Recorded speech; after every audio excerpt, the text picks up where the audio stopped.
welcome to CBay Community Lunch.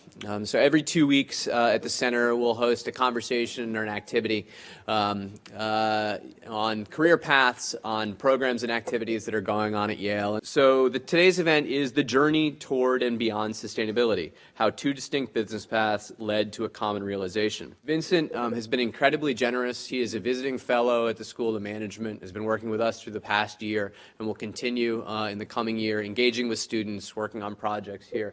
John, as well, of offering his time, energy, and effort to student projects here at the center, of advising people, of sharing his insight through regenerative capitalism, and continuing a dialogue, and particularly how do you, reshape the broader system. So the reason I went to work at J.P. Morgan, which was then called Morgan Guaranty Trust Company, which was a commercial bank at the time, was not the reasons why people go to work on Wall Street today. I was pretty naive about making money and all that stuff.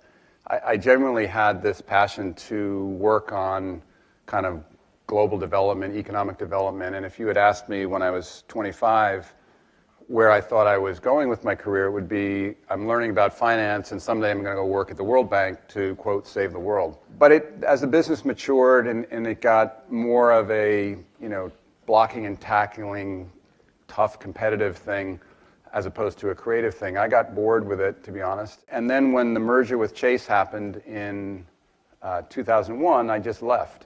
I was, frankly, having questions about the role of finance in the world, and it enabled me to kind of create some space for myself to think about that and think about, in a sense, what I wanted to be when I grew up. First day I was back downtown. Morgan's offices used to be down on Wall Street, and the first day I had a meeting downtown was a beautiful day like this in September in 2001. And right when we got to City Hall, this guy comes in the subway and announces they just flew a plane into the Trade Center. And my conclusion from it was that this was not only an act of evil, but that it was sort of a bigger signal that something big is shifting, and we didn't understand what it was. We need to look to the systems that we know are sustainable to learn, rather than invent our own theories out of thin air. Where you're at, and then figuring out what to do with this education is it's as exciting as anything that humanity has ever faced, but it's equally as challenging as anything humanity's ever faced, with very profound consequences.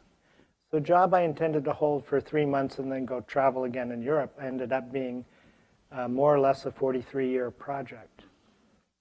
And because I didn't surf, I actually answered the phone when the waves were good. And so I was made sales manager shortly before my 21st birthday and kept that job for 20 years.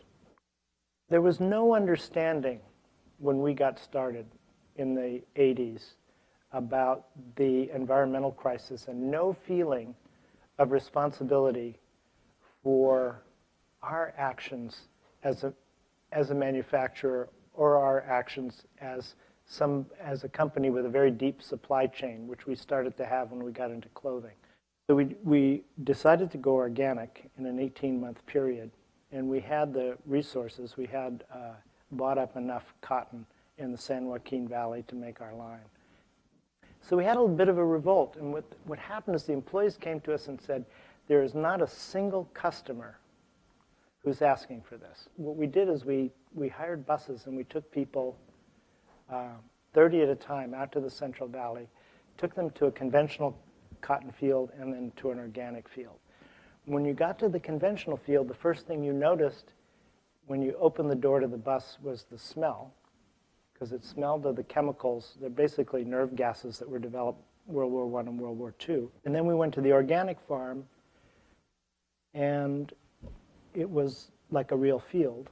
And the point of this story is not about what we did, but it's about, I think, what happens when you make something tangible that seemed abstract before. So before, for the employees, it was like, oh, crazy Yvon, he wants to go to organic cotton in 18 months. And afterwards, after people actually saw the difference between these two farms, it was, this is the right thing to do. This is hard, but this is the right thing to do. And it also became a kind of rallying point for the company rather than a sticking point. I'm wondering if you could speak a bit about the criteria you would use in your decision making, both from a personal standpoint and representing the organizations that you're affiliated with, on how you choose which issues to really tackle. So I think I personally, and I think many of us here, transition between feeling very excited about the opportunity with various different issues and also feeling very overwhelmed at how many issues there are and how challenging those are. So I'm just wondering if you could speak to that. So I'd say that one thing that we're looking at is that in agriculture, you can make really massive but fairly simple changes that can really have a profound effect on combating some of the effects of climate change.